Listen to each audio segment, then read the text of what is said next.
the messenger of Allah is hurt, and your eyes are blinking. You are still alive and not dead. Then he died. They came across Al-Usairim, whom they had already urged to embrace Islam, but refused. They saw him among the wounded, on the verge of close death. What has he come here for? We have parted with him, and he was still too obdurate to accept Islam as his religion. They asked him, "What made you come here? Is it out of zeal to defend your people, or is it because of an inclination to Islam?" He said, "It is certainly an inclination to Islam. I believe in Allah and in His Messenger. I have fought with the Messenger of Allah till I had got what you see, and then he immediately died." They told the Messenger of Allah about him. Hearing that, he said, "He is one of the inhabitants of paradise." Although he had not offered one single prayer, narrated Abu Huraira, Kazman, who was found among the wounded, fought heroically and killed 7 or 8 idolaters. He was weakened by the wounds he had sustained. They carried him to the habitation of Bani Zufar.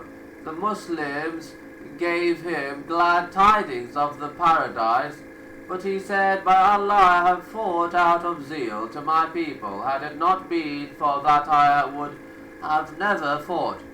When his wounds worsened, he committed suicide. The Messenger of Allah had already said, whenever he was mentioned to him, "He is an inhabitant of fire."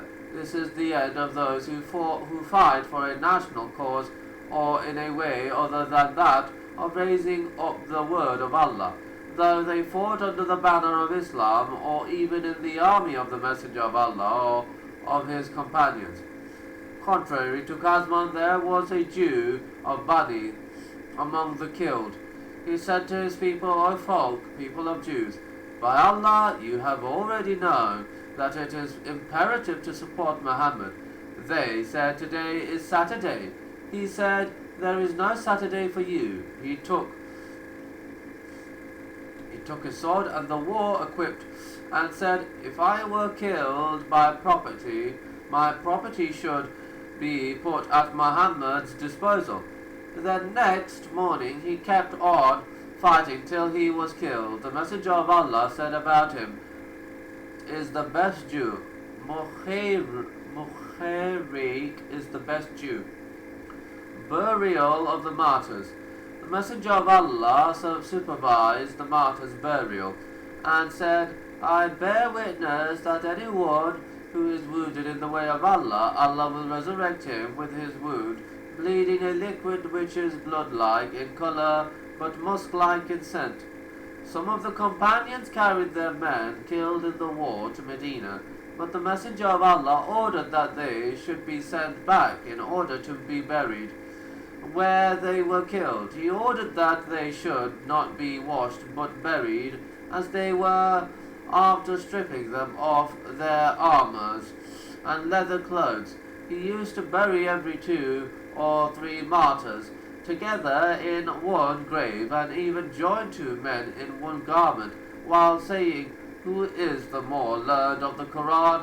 And he would commit him to earth first.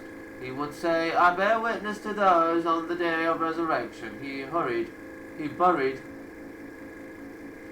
buried both Abdullah and Amr in one grave due to the affection they used to possess to each other. They missed the coffin of Hanzala. They sought it and found that it was on a spot nearby with water dripping off it.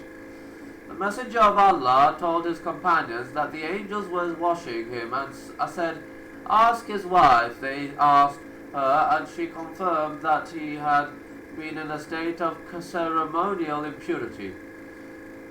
That was why Hanzala was called Ghasil, the one washed by the angels. When the Messenger of Allah saw how his uncle and foster brother Hamza was mutilated, he was extremely grieved.